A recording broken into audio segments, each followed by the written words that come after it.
baldness is actually intended to restore blood flow into the hair follicle, right? But the great news, and this is really the topic of my books, Eat to Beat Disease, Eat to Beat Your Diet, and I started a YouTube channel full of information about this kind of a thing, is what foods can you eat in order to be able to help encourage good blood flow? What foods can we eat to support that circulatory blood flow component of our body, including our hair? And it turns out there's a lot of foods that actually do this. For example, you might be surprised by this, but mushrooms. Not everyone's a fan of a mushroom. I love mushrooms. It turns out mushrooms have a soluble fiber called beta-D-glucan. These are known as bioactives. These fruits and vegetables are packed with natural chemicals, and beta-glucan is one of the bioactives. It's called bioactive, biologically active. It's just basically slang for natural chemical that activates our body, right? So when people talk about superfoods, by the way, Lynn, I always tell people, there's no such thing as one single superfood. What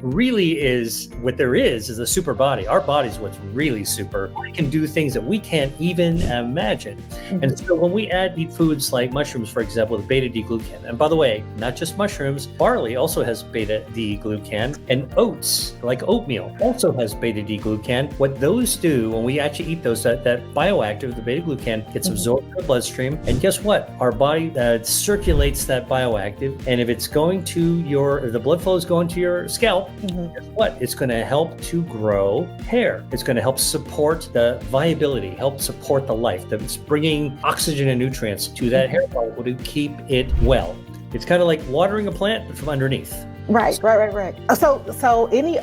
other foods that support angiogenesis? Oh, let's see. So there's another one that is called ursolic acid. Ursolic acid, I always tell people, don't worry about memorizing these terms. You should just know that researchers like me, I study food as medicine. Somebody's got to know it. That'd be me. All you need to know is what actually contains it. And in this case, for ursolic acid, it is the peel of fruit, apples, pears, peaches, all those fruit peels actually contain ursolic acid. Now, what does ursolic acid do? Ursolic acid actually helps to grow blood vessels, new blood vessels where you need them. So it encourages more circulation, including in the scalp. And the other thing that it does is it actually recruits stem cells. And by the way, when you want to regrow hair, our stem cells actually grow more hair. You're going to pull out, unless you break the hair, there's a good chance you're going to pull out the root as well. Guess what? The hair area will start to grow back. The reason it can grow back is that there are stem cells in our scalp, and those stem cells will grow new hair, right? When you think about it, our hair regenerates. We're not a starfish, we're not a salamander, scale, all right? Most of us can't.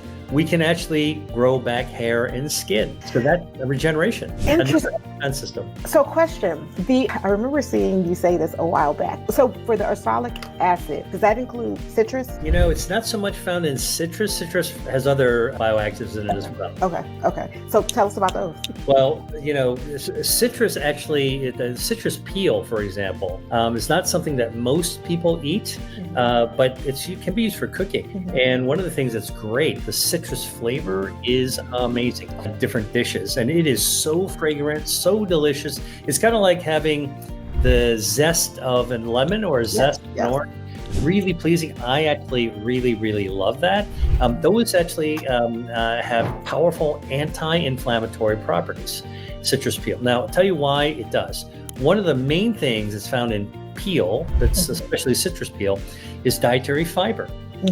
Dietary fiber, when we eat it, generally doesn't get absorbed into our bodies. You know what it does? It tumbles down our gut.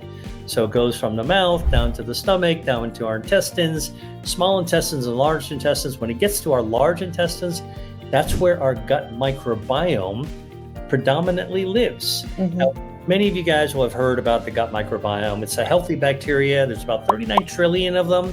They live inside our gut.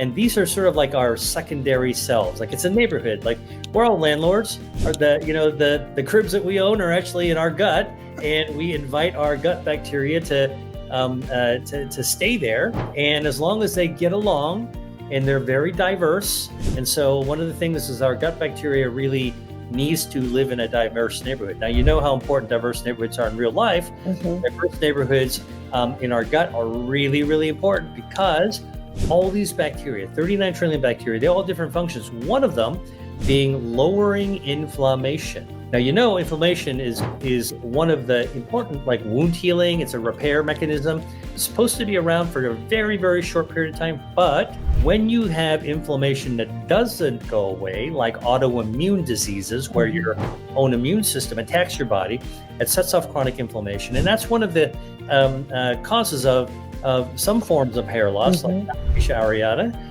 Okay, where your own immune system, guess what, attacks those hair follicles. It attacks the little seeds on your window pot, and guess what? It kills off the hair cells. Like, that's a big shame, right? Lots of inflammation with autoimmune disease. So when you eat foods, whether it's orange peel, whether it's an actual orange, which is filled with vitamin C, ascorbic acid, it's a super powerful anti-inflammatory bioactive by itself.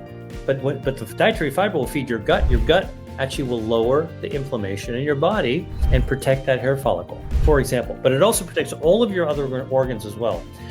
Protects the 60,000 miles worth of blood vessels in your body, protects your heart, your liver, your kidney, your spleen, your brain. We're beginning to realize that a lot of chronic illnesses, whether you're talking about like people who have chronic brain fog, Lyme disease, or even long COVID, these kinds of things, we're beginning to realize that, it's partly due to chronic inflammation in the brain. The idea of, by the way, your scalp on your head, it's connected to your brain, right? By the circulation. It's all the same immune system.